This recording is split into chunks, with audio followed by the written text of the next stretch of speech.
y todas las luchadoras antifascistas guardemos un minuto de silencio.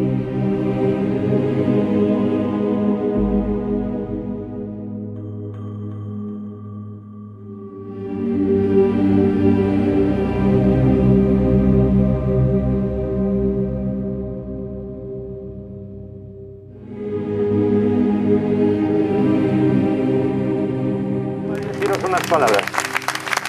La CNT ha querido estar aquí hoy, en la calle, porque nosotros creemos que es en la calle donde se conquistan los derechos.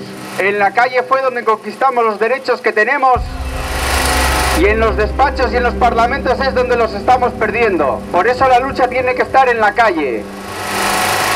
Es triste tener que recordar que los derechos que tenemos, como la jornada de 8 horas, el descanso dominical, los servicios sociales, la sanidad, la jubilación, los conquistamos en su día en la calle y los estamos perdiendo ahora mismo en los despachos de los políticos y en los parlamentos.